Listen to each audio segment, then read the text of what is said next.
नमस्कार दोस्तों, मैं विकास स्वागत करता हूं आप सभी का अतुल्य एग्जाम गुरु में। जैसा कि हमारी जीव विज्ञान के जो इम्पोर्टेंट क्वेश्चन थे वो सीरीज चल रही थी, उसी का जो थर्ड या फोर्थ पार्ट है वो हम नेक्स्ट कंटिन्यू करेंगे। उसी के रिगार्डिंग जो आपके इम्पोर्टेंट जो क्वेश्चन है 5 से 10 जो क्वेश्चन है जिनके बारे में हम डिटेल से स्टडी करेंगे। तो देखो, सबसे पहला क्वेश्चन क्या निकल के आता है कि निम्नलिखित में से कौन सा मानव त्वचा को रंग प्रदान करता है। कि क्वेश्चन एग्जामिनर पूछ रहा है कि ऑप्शन दे रखे हैं उसने 4 कि इनमें से कौन सा पदार्थ या कौन सा पिगमेंट है जो मानव त्वचा को, जो आपकी और मेरी स्किन को कलर प्रदान करता है। तो ऑप्शन है कि सबसे पहला मेलेनिन, सेकंड है हीमोग्लोबिन, थर्ड ऑप्शन है कैरेटीन या कैरोटीन, और फोर्थ ऑप्शन है इनमें से कोई नहीं, नन ऑफ द अबव। अब जिसने पहले थोड़ी बहुत बायोलॉजी के बारे में नॉलेज होगी उन सबको पता होगा, बिल्कुल साफ क्लियर दिख रहा है आपको आंसर कौन सा जाएगा। तो लेकिन आंसर तो पता है आपको, लेकिन बचे रिमेनिंग 3 ऑप्शन। तो आप नेगलेक्ट के ऑप्शन पे जाओ कि बचे हुए 3 ऑप्शन को आप कैसे नेगलेक्ट करोगे। तो वही चीज़ देखते हैं कि जैसे इस क्वेश्चन का, तो कि आपकी जो स्किन है, कि जो मानव की जो स्किन है, स्किन को कलर कौन प्रदान करता है, उसका आंसर तो सिंपल सी बात है, कौन सा है, जो मेलेनिन पिगमेंट है वो। ठीक है, कि जिसके अंदर जितना ज़्यादा मेलेनिन पिगमेंट होगा उसकी स्किन का कलर कितना होगा, उतना ही ज़्यादा डार्क होगा। ठीक है, और जितना कम जिस बंदे के अंदर जो मेलेनिन पिगमेंट है वो होगा, उसकी स्किन का या त्वचा का कलर उतना ही हल्का होगा या वो बंदा गोरा होगा। ठीक है, इसको आप ज्योग्राफिकली रीजन के हिसाब से भी देख सकते हो कि जैसे जैसे आपको वातावरण, जो इन्वायरमेंट है वो ठंडा हो जाएगा, उस हिसाब से जो आपको मेलेनिन पिगमेंट है बॉडी के अंदर उसकी अमाउंट कम होती जाएगी। और जैसे जैसे आप ट्रॉपिकल रीजन में, जो बिल्कुल सूरज, जहाँ पे सूरज की जो किरणें बिल्कुल सीधी पड़ रही है, उस एरिया में आते जाओगे, मतलब ट्रॉपिकल रीजन में आते जाओगे 0 डिग्री के पास में, तो वहीं पे मेलेनिन पिगमेंट की जो अमाउंट है वो बढ़ती जाएगी और जो बंदों का कलर, जो स्किन का कलर है वो डार्क होता जाएगा। मतलब जो निग्रो, जो लोग मिलेंगे निग्रो टाइप के, वो आपको ट्रॉपिकल रीजन में, जो आप अफ्रीका के अंदर देखते हो या इंडिया के अंदर साउथ वाला पोर्शन है वहाँ पे भी। ठीक है, तो होगी क्वेश्चन की बात की जो मेलेनिन पिगमेंट है वो आपकी त्वचा को रंग प्रदान करता है। ठीक है, अब सेकंड ऑप्शन आ गया हीमोग्लोबिन। अब हीमोग्लोबिन को भी आपको नेगलेक्ट करना होगा कि जो हीमोग्लोबिन है वो किस चीज़ को रंग प्रदान करता है। आप सभी को पता है कि हीमोग्लोबिन कहाँ पे होता है, आपके रक्त में। तो जो रक्त का लाल रंग है वो किसके कारण, आपके हीमोग्लोबिन के कारण। ठीक है, अब तीसरा ऑप्शन है कैरोटीन। कैरोटीन भी एक है पिगमेंट है जो कलर प्रदान करता है, और कैरोटीन के कारण अलग अलग कलर आते हैं। तो इसका ऑप्शन ये कैसे नेगलेक्ट करोगे कि जो आपका दूध का येलो कलर है, जो आप कह रहे हो कि जो काऊ का मिल्क है हल्का येलो कलर का होता है, येलोइश नेचर है, वो कौन से पिगमेंट के कारण, आपकी कैरोटीन पिगमेंट की। जो गाय का दूध है, गाय के दूध के अंदर क्या होता है, कैरोटीन, जिसके कारण गाय का दूध का कलर होता है वो येलो कलर का होता है। ठीक है, तो ये 3 ऑप्शन हो गए आपके। एक क्वेश्चन से बनने वाले 3 से 4 क्वेश्चन वो भी करोगे आप। ठीक है, तो हम नेक्स्ट क्वेश्चन देखते हैं।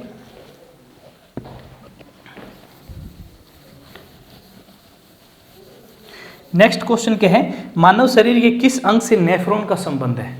कि एग्जामिनर ने क्वेश्चन किया कि मानव शरीर के किस अंग का संबंध नेफ्रॉन से है। कि नेफ्रॉन बोल दिया उसने, नेफ्रॉन कोई एक पार्ट है बॉडी का, इस पार्ट का आपके मानव शरीर के किस अंग से संबंध रखता है, किस ऑर्गन से रिलेटेड है। ठीक है, ये क्वेश्चन करने के लिए आपको पता होना चाहिए नेफ्रॉन क्या, आपकी एक फंक्शनल यूनिट है। फंक्शनल यूनिट कहने का मतलब ये क्रियात्मक इकाई है। अगर इतना याद आ गया आपको कि क्रियात्मक इकाई है, तो ये भी याद होगा किसकी क्रियात्मक इकाई है। इसके ऑप्शन देखो क्या है कि सबसे पहला है जनन प्रणाली, जनन प्रणाली। ठीक है, सेकंड ऑप्शन इसका उत्सर्जन तंत्र, थर्ड ऑप्शन इसका परिसंचरण तंत्र, या फोर्थ ऑप्शन इसका श्वसन तंत्र। ठीक है, अब इस क्वेश्चन को देखो कि जो आपका नेफ्रॉन किस अंग से संबंधित है, मानव शरीर के। अब नेफ्रॉन क्या बताया मैंने कि फंक्शनल यूनिट है या क्रियात्मक इकाई है। किस चीज़ की क्रियात्मक इकाई है, आपकी किडनी की। किसकी, आपकी जो किडनी है, आपका जो गुर्दा है, या जिसको आप बोल रहे हो वृक्क, जो आपके शरीर के अंदर जो वृक्क है, मतलब जो ह्यूमन शरीर के अंदर जो किडनी पाई जाती है, गुर्दा पाई जाता है, उसका काम क्या है, सबको पता है फिल्ट्रेशन का काम। आपका जो ब्लड है, ब्लड का क्या करता है, फिल्ट्रेशन। अब ब्लड का फिल्ट्रेशन करने के लिए क्या चीज़ होती है उसके अंदर, या उसके फंक्शनल यूनिट कह लो, क्या आपकी, वो नेफ्रॉन। ठीक है, तो नेफ्रॉन किस में, जो आपकी किडनी है वो कौन से अंग में आ गया, आपकी उत्सर्जन तंत्र में एक्सक्रीटरी ऑर्गन्स, ठीक है, एक्सक्रीटरी उसके अंदर, ठीक है। तो यहाँ से जो आपका नेफ्रॉन था, नेफ्रॉन किसका आंसर चलाएगा, उत्सर्जन तंत्र का। अगर यहीं पे अगर वो पूछ ले कि आपको जो वायु कोष्ठक है, कि वायु कोष्ठक या एल्वेलाई, कि जो एक ऑप्शन और एक क्वेश्चन बना दिया उसने, दूसरा कि जो एल्वेलाई है या जो वायु कोष्ठक है, वायु कोष्ठक किसकी फंक्शनल यूनिट है या वायु कोष्ठक है वो कौन से अंग से संबंधित रखता है, ठीक है। तो एल्वेलाई किसका आंसर चला जाएगा, एल्वेलाई क्या है, श्वसन तंत्र के अंदर की वायु कोष्ठक। हिंदी के अंदर तो स्पष्ट हो रहा है आपको कि वायु कोष्ठक, वायु मतलब जो सांस है, वायु से रिलेटेड क्या है आपका श्वसन तंत्र या रेस्पिरेटरी जो सिस्टम है। तो आपकी एल्वेलाई किसके फंक्शनल यूनिट है, आपके वायु तंत्र की, ये श्वसन तंत्र की या रेस्पिरेटरी ऑर्गन्स की, ठीक है। उसके बाद में जो परिसंचरण तंत्र है, परिसंचरण तंत्र के अंदर क्या हो गया, परिसंचरण अगर वो पूछ ले आपको कि जो आपके परिसंचरण के तंत्र के अंदर क्या था, आपकी जो हार्ट्स है, आपका जो हृदय है, उसके बाद में आपकी क्या होगी, वेन्स, जो आपकी धमनियां हैं, जो शिराएं हैं, आर्टरी और वेन्स होगी। तो वहाँ से अलग अलग क्वेश्चन बनते हैं। तो ये क्वेश्चन कंप्लीट हो गया आपका। और वहीं एक कंफ्यूजिंग करने वाला ये और देखो कि ये है नेफ्रॉन। अगर वो पूछ ले आपसे न्यूरॉन, दो बिल्कुल सेम सी हैं ये नाम, कि न्यूरॉन और नेफ्रॉन, कंफ्यूज मत होना कि नेफ्रॉन तो क्या है आपकी किडनी के अंदर उत्सर्जन तंत्र से रिलेटेड है, और न्यूरॉन क्या है आपकी न्यूरॉन साइंस, मतलब जो ब्रेन की जो साइंस है, मतलब दिमाग के अंदर क्या होते हैं आपके न्यूरॉन्स, ठीक है। अगर वो पूछ ले कि आपकी जो मस्तिष्क है, मस्तिष्क की जो स्ट्रक्चर या फंक्शनल यूनिट है वो कौन सी आपकी, उस टाइम आंसर कौन सा चला जाएगा आपका, न्यूरॉन, ठीक है। कि न्यूरॉन किसके फंक्शनल यूनिट है, आपके नर्वस सिस्टम की। नेक्स्ट क्वेश्चन देखो,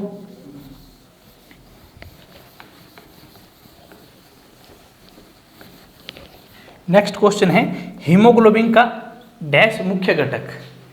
हीमोग्लोबिन दे दिया, हीमोग्लोबिन का डैश मुख्य घटक क्या है, हीमोग्लोबिन का मुख्य घटक क्या है। जैसे हमने लास्ट क्वेश्चन में भी किया है हीमोग्लोबिन से डिस्कस कि हीमोग्लोबिन का मुख्य घटक क्या है। सबसे पहला ऑप्शन आपका आरबीसी, सेकंड है डब्ल्यूबीसी, थर्ड ऑप्शन है आपका प्लाज्मा, और फोर्थ ऑप्शन है आपका प्लेटलेट्स,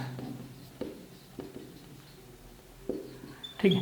इन चार ऑप्शन में देखो कि हीमोग्लोबिन का मुख्य घटक क्या है, मुख्य घटक क्या है, ठीक है। तो हीमोग्लोबिन आप सभी को पता है, हीमोग्लोबिन कहाँ पे होती है, आपकी रक्त में, ठीक है। कि आपकी जो ब्लड है या रक्त है, ब्लड के अंदर क्या होगी आपकी हीमोग्लोबिन, ठीक है। अब रक्त के अंदर क्या चीज़ें होती हैं भाई, इतना अगर पढ़ा होगा तो सभी को पता है कि रक्त के अंदर ये चारों चीज़ें होती हैं, ठीक है। कि रक्त के अंदर भी आरबीसी भी होती है, डब्ल्यूबीसी भी होती है, प्लाज्मा भी और प्लेटलेट्स भी, ठीक है। अब देखो कि जो हीमोग्लोबिन जो कंपोनेंट है, हीमोग्लोबिन वो इन चारों कंपोनेंट में से किसका पार्ट है। लगभग आप सभी को पता है कि जो हीमोग्लोबिन है वो किस में पाया जाता है। जैसे लास्ट क्वेश्चन में मैंने कहा कि हीमोग्लोबिन के कारण आपका कलर कौन सा होगा, आपका ब्लड का कलर रेड, ठीक है। अब रेड किसके कारण है, हीमोग्लोबिन के कारण। तो जैसे नाम से स्पष्ट हो, लाल रक्त कणिकाएं, ठीक है। कि आरबीसी को क्या बोल रहे हो, रेड ब्लड सेल्स या लाल रक्त कणिकाएं, कि जो आपके ब्लड का जो रंग लाल है तो कौन सी कोशिकाओं के कारण है, लाल रक्त कणिकाओं के कारण। तो आपका जो हीमोग्लोबिन होगा किसका कंपोनेंट होगा, आपका आरबीसी का, ठीक है। वहीं से वो पूछ ले डब्ल्यूबीसी, डब्ल्यूबीसी की फुल फॉर्म क्या है कि white blood cells, white blood cells या श्वेत रक्त कणिकाएं, जो कलर में व्हाइट होती है, ठीक है, श्वेत रक्त कणिकाएं। अब वो ये तो पूछा क्वेश्चन एग्जामिनर ने कि हीमोग्लोबिन का मुख्य घटक क्या है। अगर वो यहीं पे पूछ ले कि जो आपके शरीर के अंदर डब्ल्यूबीसी का काम क्या होता है, आप सभी को पता है कि ये शरीर को रोग प्रतिरोधक क्षमता, कि आपकी जो इम्यूनिटी है, जैसे कि आजकल मार्केट में चल रहा है कोरोना, ठीक है। अब कोरोना से लड़ने की देख रहे हैं कि यंग एज है जो बंदे हैं उनके अंदर कोरोना से लड़ने की जो पावर है, उनकी जो इम्यूनिटी है, इम्यूनिटी कौन सी कोशिकाओं के कारण, आपकी डब्ल्यूबीसी के कारण, ठीक है। तो आपकी इस डब्ल्यूबीसी आपको क्या काम करती है, इम्यूनिटी प्रोवाइड करती है, ठीक है। उसके बाद में प्लेटलेट्स, प्लेटलेट्स किससे संबंधित है, बहुत इंपॉर्टेंट क्वेश्चन है। जो प्लेटलेट्स आपका किससे संबंधित है, प्लेटलेट्स आपका रक्त का थक्का जमना, रक्त का थक्का जमना कहने का मतलब जो ब्लड को क्लोटिंग है, ब्लड क्लोटिंग, ब्लड कोगुलेशन, जो आपका रक्त है थोड़ी सी चोट लगने पर जो आपका रक्त बाहर आते ही जम जाता है, वो प्रोसेस क्या आपका रक्त का थक्का जमना, और उसको जमाने में हेल्प कौन करता है, आपकी प्लेटलेट्स, ठीक है। ये चीज़ें नेक्स्ट क्वेश्चन देखो,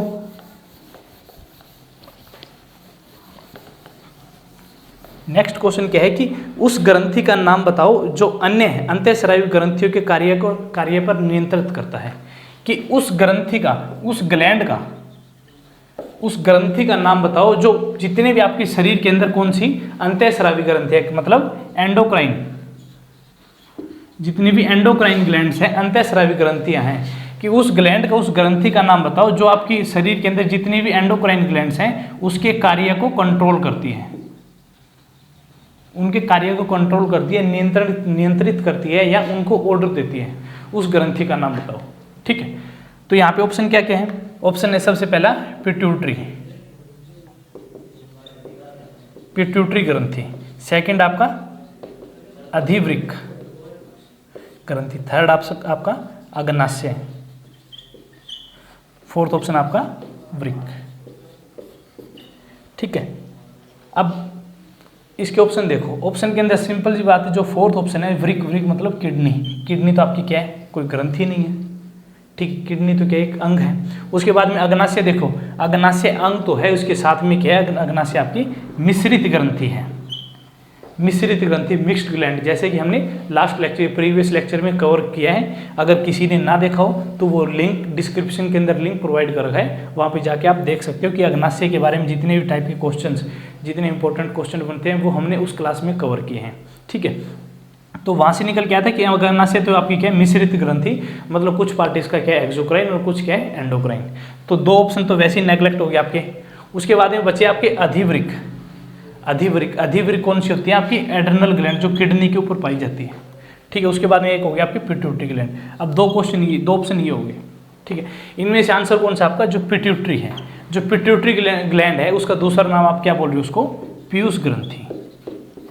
पीयूष ग्रंथि की आपकी बॉडी के अंदर जो पीयूष ग्रंथि या पिट्यूटरी ग्लैंड पाई जाती है वो क्या है?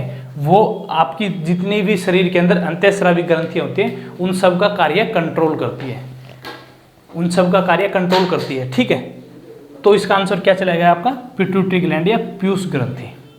ठीक है, तो यहाँ से एक तो डायरेक्ट उसने क्वेश्चन पूछ लिया है। एक यहाँ से एक इंपॉर्टेंट क्वेश्चन और बनता है कि किस ग्रंथि को आपने मास्टर ग्लैंड बोला? मास्टर ग्लैंड, कि किस ग्रंथि को आपने मास्टर ग्लैंड? मास्टर कहने का मतलब जो सबको ऑर्डर दे, जो नियंत्रित करे।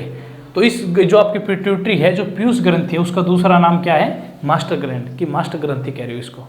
ठीक है, वहीं से एक और इंपॉर्टेंट क्वेश्चन निकलते हैं। क्वेश्चन चेन वाइज निकलेंगे। देखो कि इसको तो आपने क्या बोल दिया? Master gland. अब एक और इंपॉर्टेंट क्वेश्चन बनता है कि मास्टर की master, master of master gland, ये कि मास्टर की मास्टर ग्रंथि, मास्टर की मास्टर ग्रंथि किस, कौन सी ग्रंथि को आप बोल रहे हो? उसका आंसर कौन सा हो जाएगा आपको? जैसे आप सभी ने पढ़ा होगा, उसका आंसर क्या आपका? हाइपोथैलेमस।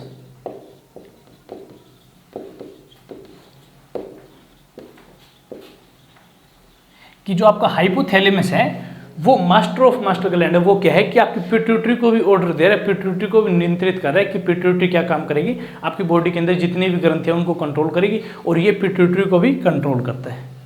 ठीक है, समझ गए? तो ये आपके क्वेश्चन हो गए। नेक्स्ट क्वेश्चन देखते हैं।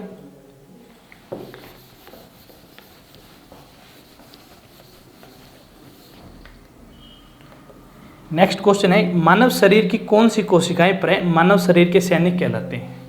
कि मानव शरीर की कौन सी कोशिकाएं मानव शरीर के सैनिक कहलाते हैं?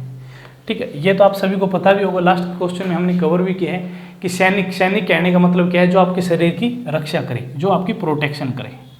अब प्रोटेक्शन किससे करेंगे? जितने आपके शरीर से बाहर जीवाणु और विषाणु आ रहे, कहने का मतलब जो बीमारियां आ रही हैं, ठीक, उनसे प्रोटेक्शन करे। और उनसे प्रोटेक्शन करे मतलब जो आपके शरीर की क्या होंगे? आपके सैनिक। ठीक है, अब कौन सी कोशिकाओं को आप सैनिक बोल रहे हो? इसके ऑप्शन देख लो आप, आरबीसी, डब्ल्यूबीसी, प्लेटलेट्स और मास्ट सेल्स, कुछ भी लगाओ। ठीक है, देखो तो इनमें चारों में से कौन सा ऑप्शन जाएगा? कि जो आपके शरीर को इम्यूनिटी प्रदान कर रहा है, जो आपके शरीर के सैनिक है, जो रक्षा प्रदान कर रहा है, उसका डायरेक्ट आंसर क्या चलेगा? आपकी डब्ल्यूबीसी।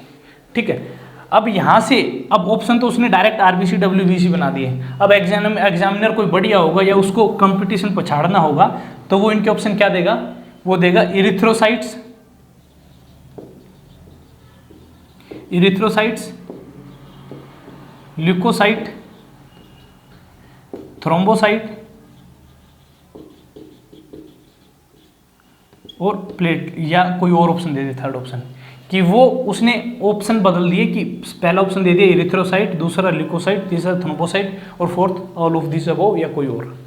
अब देखो, अब किस हिसाब से टिक करोगे कि जो इरिथ्रोसाइट है वो किसी का सिनोनिम है, किसका दूसरा नाम है, आपकी आरबीसी का। आरबीसी को आप साइंटिफिक लैंग्वेज में क्या बोलते हो, इरिथ्रोसाइट्स। और जो आपकी डब्ल्यूबीसी है, डब्ल्यूबीसी को आप क्या बोलते हो, ल्यूकोसाइट्स। और जो आपके प्लेटलेट्स हैं, प्लेटलेट्स को आप क्या बोलते हो, थ्रोम्बोसाइट। तो जैसे आंसर कौन सा गया आपका, डब्ल्यूबीसी, तो आंसर क्या आ गया आपका, ल्यूकोसाइट।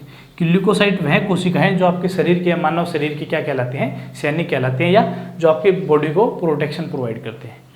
ठीक है, तो ठीक है बच्चों, मिलते हैं नेक्स्ट क्लास में कुछ और नए क्वेश्चन के साथ। जय हिंद, धन्यवाद।